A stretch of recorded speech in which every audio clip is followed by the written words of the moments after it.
তোমার জিহ্বাটা যেন আল্লাহর জিকিরে সবসময় ভিজা থাকে। কি থাকে? সবসময় যেন পড়ি সুবহানাল্লাহ, আলহামদুলিল্লাহ, লা ইলাহা ইল্লাল্লাহ। সব সময় যেন আমরা পড়ি আল্লাহু আকবার। বিশ্বনবী বললেন আহাব্বুল কালাম ইলাল্লাহি আরবা। খেয়াল রাখবেন, আল্লাহর কাছে সবচেয়ে প্রিয় কথা চারটা। কয়টা? আহাব্বুল কালামি ইলাল্লাহি আরবা। আল্লাহর কাছে সবচাইতে প্রিয় কালাম হচ্ছে চারটা। লা ইয়াদুররুকা বিআইয়িহিন্না বাদাতা। এই চারটার কোনটা দিয়ে শুরু করবে এটা তোমার ব্যাপার, আগে পরে করলেও কোনো সমস্যা নাই। চারটার একটা হচ্ছে সুবহানাল্লাহ, আরেকটা হচ্ছে আলহামদুলিল্লাহ, আরেকটা হচ্ছে লা ইলাহা ইল্লাল্লাহ, আরেকটা হচ্ছে আল্লাহু আকবার। এজন্য সব সময় আল্লাহর জিকির করতে রাজি আছেন তো? আল্লাহরে ডাকতে রাজি আছেন? ফাযকুরুনি ওয়াশকুরুলি। আল্লাহ বলেন যদি আমার জিকির করো আমিও তোমাদের জিকির করি, যদি আমার স্মরণ করো আমিও তোমাদের স্মরণ করি। আবার বিশ্বনবী বললেন, আল্লাহ ঘোষণা দেন ফাইন যাকারানি ফি নাফসি যাকারতুহু ফি নাফসি। আমার বান্দা যদি একা একা আমার জিকির করে আমিও আমার বান্দাকে একা একা স্মরণ করি। ওয়া ইন যাকারানি ফি মালাইন যাকারতুহু ফি মালাইন খায়রিম মিনহু। আর মহা সম্মেলনে যদি বান্দা আমারে স্মরণ করে আমি এর চাইতো শ্রেষ্ঠ মহা সম্মেলন ফেরেশতাদেরকে নিয়ে আমার বান্দাকে স্মরণ করি। ওয়া ইন তাকাররাবা ইলাইয়া শিবরান তাকাররাবতু ইলাইহি যিরাআন। আমার বান্দা যদি আমার দিকে এক বিঘত আসতে চায় আমি আমার বান্দার দিকে এক হাত এগিয়ে যাই। আমার বান্দা যদি আমার দিকে এক হাত আসতে চায় আমি আমার বান্দার দিকে দুই হাত চলে যাই। ওয়া ইন আতানি ইয়ামশি আতাইতুহু হারওয়ালা। আর আমার বান্দা যদি আমার কাছে হেঁটে হেঁটে আসতে চায় আমি আমার গোলামের দিকে দৌড়ে দৌড়ে যাই। ওই আল্লাহরে ভুলে গিয়ে আমরা মাজারে যে সেজদা দেই, কপাল পোড়া আছে না নাই? দোদেল বান্দা কালমা চোর, না পায় শ্মশান না পায় ঘোর, দিন থাকিতে আয়রে পথে ছাইড়া দে ভণ্ডামি ভণ্ডামি ভণ্ডামি ভণ্ডামি, ছাইড়া দে ভণ্ডামি। ঠিক কি না? ভণ্ডামির সাথে আমাদের সম্পর্ক আছে? মাজার পূজার সাথে ইসলামের কোনো সম্পর্ক আছে? নামাজ কালাম পড়ে না ইবলিশ শয়তানের নানা, আছে না নাই? এলাকায় মনে হয় নাই, অনেক জায়গায় আছে দেখবেন লাল সালু দিয়া উঁচু করা। সাইয়েদনা আলীকে মদিনায় বিশ্বনবী পাঠালেন আর বললেন যত উঁচু মাজার দেখো ভেঙে মাটির সাথে গুড়িয়ে দাও।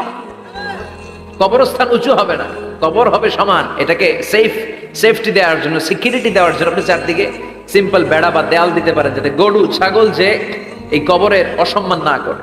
আমরা আশরাফুল মাখলুকাত, আমরা বেঁচে থাকলেও যেমনি সম্মান আছে আমাদের, মরে গেলেও সম্মান আছে না নাই? আল্লাহ বললেন ওয়ালাকাদ কাররামনা বানি আদম। আমি বনি আদমের সম্মান বাড়িয়ে দিয়েছি, জীবিত অবস্থায় যেমনি সম্মান মরে গেলেও সম্মান। ঠিক কিনা? বিশ্বনবী দেখলেন একটা লাশ যাচ্ছে, লাশ দেখে নবী দাঁড়িয়ে গেলেন। সাহাবারা বললেন ইয়া রাসূলুল্লাহ ইন্নাহু ইয়াহুদি, এটা ইহুদির লাশ। দাঁড়ালেন কেন? বসেন। বিশ্বনবী বললেন আওয়ালাইসাত নাফসান, এটা কি মানুষ না? এটা হোক না ইহুদি, হোক খ্রিস্টান, হোক নাস্তিক, এটা তো মানুষ। আমি তো মানুষকে সম্মান দিয়েছি। I have dignified the status of the sons of Adam. আমি বনি আদমের সম্মানকে বাড়িয়ে দিয়েছি। সবার উপরে মানুষ সত্য, তাহার উপরে নাই। এজন্য কবরকে সিকিউরিটি দিতে হবে, কিন্তু গম্বুজ বানানো যাবে? লাল সালু দেওয়া যাবে? মাজারে আগরবাতি দেওয়া যাবে? মোমবাতি, মশারি। অনেক মাজারের উপরে লম্বা মশারি টাঙানো আছে না নাই? ওর বাবারে মশাই কামড়ায়, কত বড় ডাকাত। তো মশাই যদি নিচ থেকে তাড়াইতে না পারে ও তোমারে কি করবে? কথা বলেন। মশা তাড়াতে পারে না নিজের গা থেকে, তোমারে কি বাঁচাবে? দেখবেন যে লোকটা মাজারে মশারি দেয় ওর বাবার ডেঙ্গু জ্বর, ওর বাপেরে মশাই খায়, ওর মারে মশাই খায়। গোটা বিশ্বের সবগুলো আল্লাহর ওলি যদি একটা গ্লাসের পানিতে ফু দেয়, আর আপনার মা যদি আপনার মাথার মধ্যে হাত বুলিয়ে দেয়, আপনার মা যদি আপনার বুকে একটা ফু দিয়ে দেয়, সব পীর সাহেব একদিকে, মায়ের দোয়া আরেকদিকে, মায়ের দোয়া মুহূর্তে আবার আল্লাহর আরশে পৌঁছে যাবে। এজন্য বিশ্বনবী বলতেন সালাসু দাওয়াতিন মুস্তাজাবা, তিনটা দোয়া আল্লাহ কবুল ফিরিয়ে দেন না।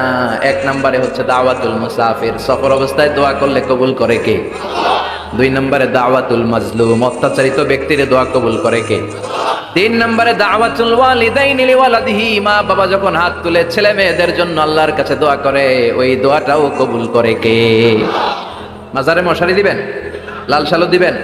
আগরবাতি, মোমবাতি? কোন মানত মাজারে মানত করা যায় না। ইন্নী নাযারতু লিররহমানি সাওমা, মানত করতে হয় রহমানের নামে। মানত হবে একজনের নামে। চিল্লায় বলেন তিনি কে? এজন্য মাজারে কিছু দেয়া যাবে না।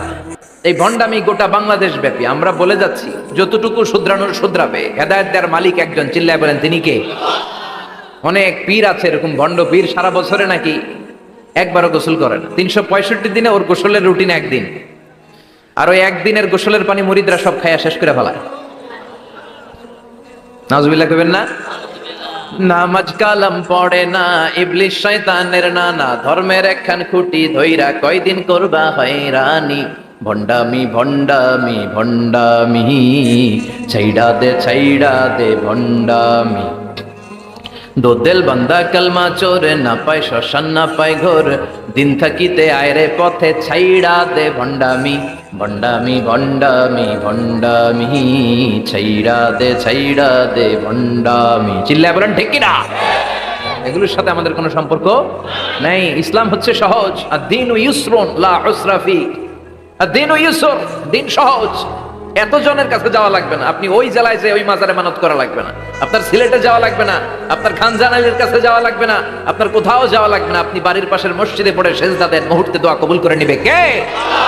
রব্বুল আলামিন বলে, গোলাম আমারে ডাকস না কেন? তোর ডাকে সাড়া দেওয়ার জন্য আমি 24 আওয়ার্স রেডি। দুনিয়ার বুকে কোনো বিষয় নিয়ে যদি আমরা বারবার যাই, দুনিয়াতে লোকজন রেগে যায়, ঠিক কিনা? আমি ওনার কাছে গেলাম, ভাই আজকে একটা বিপদে পড়ছি, 500 টাকা দেন, দিয়ে দিল। এরপরের দিন আবার গেলাম, দিল। পরশু দিল, তরশু গেলে শেষা দিয়ে দিল, একটা মাইট দিয়ে দিল, ঠিক কিনা? কি পাইছো তুমি? প্রতিদিন 500 টাকা। বারবার কোন একটা ইস্যু নিয়ে কারো কাছে যাওয়া যায় না, এটা লজ্জার বিষয়, ঠিক কিনা? কিন্তু আল্লাহর বিষয়টা উল্টো। সুনানে তিরমিজির বর্ণনা, ইন্নাহু মান লাম ইয়াসআলিল্লাহ ইয়াগদাব আলাই। কোন বান্দা যদি কোনো বিষয় নিয়ে, কোনো ব্যাপার নিয়ে আল্লাহর কাছে বারবার না যায়, আল্লাহ তার উপর রেগে যায়। এজন্য আল্লাহর কাছে বারবার চাওয়ার দরকার আছে না নাই? আপনার মনের জ্বালা যন্ত্রণা পূরণ করে দিতে পারে কে? এটার নাম তাওহীদ। এক আল্লাহ কেন্দ্রিক হওয়া, আল্লাহ সেন্টার্ড। আমাদের সবকিছু হবে আল্লাহ কেন্দ্রিক। বিপদে আপদে যে কোনো পরিস্থিতিতে সবার আগে কার কাছে যাব? এটার নাম তাওহীদ। এটার নাম তাওহীদেরই মুর্শিদ আমার মুহাম্মাদের নাম বলো। মুহাম্মাদের নাম, আল্লাহর নাম জপলে বুঝতে পারি আল্লাহরই কালাম বলো। মুহাম্মাদের নাম, ওই নামেরই রশি ধরে যায় আল্লাহর পথে, ওই নামেরই ভেলায় চড়ে ভাসি নূরের স্রোতে, ওই নামের বাতি জেলে দেখি আরশের মুকাম বলো। মুহাম্মাদের নাম, সবাই পড়েন। তাওহীদেরই মুর্শিদ আমার মুহাম্মাদের নাম বলো। মুহাম্মাদের নাম, আল্লাহর নাম জপলে বুঝতে পারি আল্লাহরই কালাম বলো। মুহাম্মাদের নাম, চিল্লায় পড়েন আমিন। সব সময় বিপদে আপদে কার কাছে যাবেন? আপনার বিপদ দূর করতে পারে কে? আপনারে অসুস্থ থেকে সুস্থ বানায় দিতে পারে কে? মনের জ্বালা যন্ত্রণা মিটাতে পারে কে? আল্লাহ ছাড়া কেউ পারবে? কোন মুফাসসিরে কোরআন আপনারে বাঁচাতে পারবে? কোন আল্লাহর ওলি বাঁচাতে পারবে? সাইয়েদনা ইব্রাহিম আলাইহিস সালাম অনেক ইন্টেলেক্ট খাটিয়ে, এটাকে বলে রেশনাল অ্যানালজি খাটিয়ে উনি finally he got his Lord, তিনি আল্লাহকে পেয়েছেন, তাই না? এই ওয়াজ করছে না? তিনি চাঁদ দেখে ভাবলেন, এত সুন্দর চাঁদ, এটাই মনে হয় আমার রব। হাযা রব্বি, এটা তাফসীর হচ্ছে হাযা রব্বি, কি রে এটা কি আমার রব? চাঁদ চলে গেল, তারা আসলো, ভাবলেন তারা তো আরো সুন্দর, মনে হয় এটাই আমার রব। তারাও নাই, দ্বিপ্রহরের জলজলে সূর্য দেখে তিনি নিশ্চিত এটা মনে হয় আমার রব হবেই। কিন্তু বিকেল বেলা সূর্যও নাই। মনে মনে ভাবলেন, আমার রব তো আমার ছেড়ে পালাতে পারে না, সব সময় আমার রব আমার সাথে আছে না নাই? তখন তিনি বললেন, ওয়াজ্জাহাতু ওয়াজহিয়া লিল্লাযী ফাতারাস সামাওয়াতি ওয়াল আরদা হানিফান ওয়া মা আনা মিনাল মুশরিকিন। এমন দিকে আমি মুখ ফিরালাম, আমি চাঁদের দিকে মুখ ফিরাই না, আমি তারার দিকে মুখ ফিরাই না, আমি দ্বিপ্রহরের জলজলে সূর্যের দিকেও মুখ ফিরাই না। আমি এমন রবের দিকে মুখ ফিরাই যিনি সব সময় থাকেন, সব কিছু দেখেন, তিনি সব করতে সক্ষম। চিল্লায় বলেন ঠিক কিনা? ওমা আনা মিনাল মুশরিকিন, তিনি অ্যানাউন্স করে দিলেন, আমি মুশরিক নই। We have to go back to you lord, we have to go back to our lord. আমাদেরকে আমাদের রবের কাছে ফিরে যেতে হবে, নাকি আজীবন থাকবেন? কথা বলেন। চলে যেতে হবে। কখন যে কে চলে যায় তার কোনো ঠিক নাই। হ্যাঁ, কেউ জানি না, কিন্তু এতটুকু জানি যে চলে যাব। গত কয়েকদিন আগে এদেশের আপকামিং একজন ইয়াং স্কলার হুট করে চলে গেলেন। নাম শুনছেন? কি নাম? হ্যাঁ, শাহাদাত ফয়সাল। আমাদের বয়সী বা আমাদের চেয়ে ছোট, আপকামিং মধ্যম পন্থার একজন আলেম ছিল, চলে গেল। অনেক আশা ভরসা ছিল অনেকের তার উপর যে he is an upcoming scholar, সে মধ্যমপন্থী। ডক্টর আব্দুল্লাহ জাহাঙ্গীর স্যারের নাম শুনেছেন? ভাল লাগে না কথাগুলো শুনলে?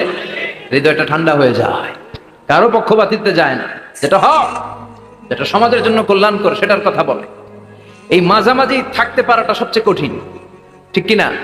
আল্লাহ বলেছেন ওয়াকাযালিকা জাআলনাকুম উম্মাতান ওয়াসাতান লিতাকুনু শুহাদা আলান নাস। তোমাদেরকে হতে হবে উম্মাতান ওয়াসাতান, মধ্যমপন্থী উম্মাত, মাঝামাঝি থাকতে হবে।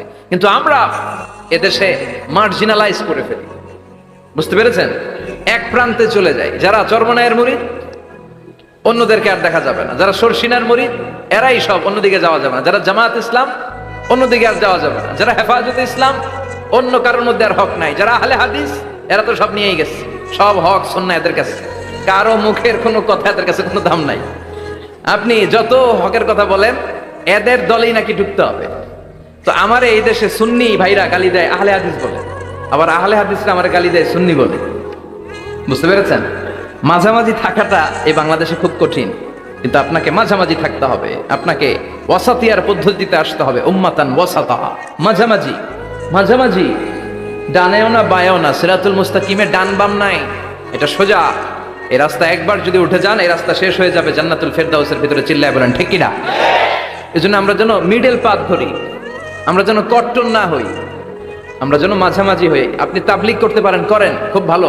তাবলিগের ভাইদের একটা ভালো গুণ হচ্ছে নিজের খেয়ে নিজের পরে ইসলামের দাওয়াত দেয়, ঠিক কিনা? নিজের টাকা ভেঙে দাওয়াত দিচ্ছে, তো তাদের কারণে অনেকে কালিমা শিখছে, অনেকে নামাজ শিখছে, তাদেরও কন্ট্রিবিউশন আছে না নাই? তো যারা তাবলিগ করেন আপনি মনে করবেন না যে সব হক সব সত্য, শুধু আপনি হকের ডিলার এটা মনে করবেন না। সব সত্য হক এটা আপনার বাবার দাদার সম্পত্তি এটা মনে করবেন না। সব দলের মধ্যে হক থাকতে পারে, বরং সব দলের ভালো ভালো জিনিসগুলো নিয়ে নিজেকে সাজানো দরকার।